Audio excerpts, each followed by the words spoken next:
Dans cette vidéo, je vais parler du moteur et du cerveau moteur. Alors, tous deux électriques évidemment, un cerveau moteur électrique et un moteur électrique. Ces deux éléments-là sont des machines tournantes, c'est-à-dire lorsqu'elles sont parcourues, alimentées par un courant électrique, elles se mettent à créer un mouvement de rotation par le rotor. Alors, commençons par le moteur électrique. Le moteur électrique est une machine tournante assez rapide, plus rapide que le cerveau moteur. Généralement, lorsqu'on alimente par ces deux fils-là, par un courant électrique, le rotor ici, il se met à tourner. Ok. Ce mouvement de rotation-là, on l'utilise pour la propulsion de voitures électriques, par exemple, ou soit de drones. Alors, on va placer cet élément-là. Ok. Grâce à ça, on verra mieux le mouvement de rotation. Pour alimenter le moteur électrique, j'utilise une pile 9 volts. Ici, on a le moins de la pile et là, le plus de la pile électrique. Alors, sachez qu'un moteur électrique, il n'a pas de moins ni de plus. Vous le branchez comme vous le voulez, il va tourner. La seule différence qu'il y aura, c'est le sens de rotation.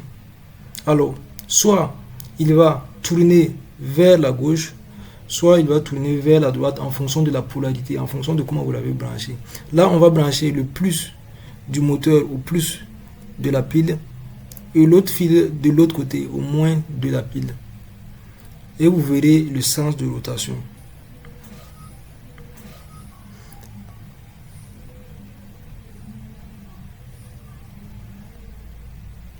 Si vous remarquez bien, le moteur il tourne dans ce sens-là, vers la gauche. Ok. Alors là, on va changer la polarité. Donc, on va brancher le fil marron. Ok. Le fil marron, on va le brancher au plus de la pile électrique. Voilà.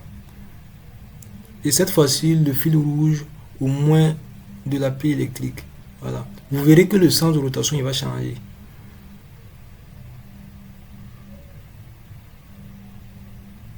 Alors, si vous l'avez remarqué, le sens de rotation il a changé. Il tourne vers la droite. Passons maintenant au cerveau moteur. Le cerveau moteur est une machine tournante, un peu comme le moteur électrique. Juste que le cerveau moteur, lui, il tourne de façon plus lente, de façon plus précise. Le mouvement de rotation qu'il génère est utilisé pour le contrôle, la commande, pour actionner. Ok? Donc, elle n'a aucun intérêt à tourner très rapidement. Le cerveau moteur, il a 3 fils électriques ici. Ok? Ces 3 fils électriques là, elles reçoivent un signal électrique, ok, de cette broche là. Le signal électrique qu'il reçoit permet de contrôler avec précision le mouvement, l'angle de rotation du cerveau moteur. Si vous êtes complètement débutant en électronique, ou soit que vous y connaissez déjà, vous voulez apprendre l'électronique, pour vous, j'ai créé une formation dans laquelle je vous apprends l'électronique de la meilleure façon possible. En rejoignant cette formation-là, vous aurez accès à un contenu vidéo, audio et écrit qui ont un seul but: vous faire entrer dans cet univers passionnant-là qu'est l'électronique, mais surtout de faire de vous une nouvelle personne. En rejoignant cette formation-là, vous verrez le monde différemment. Vous serez en mesure de comprendre, de bricoler et de réaliser des inventions fantastiques, un peu comme MacGyver. Alors, si cela vous intéresse, je vous invite à cliquer sur le premier lien dans la description de cette vidéo et de rejoindre maintenant.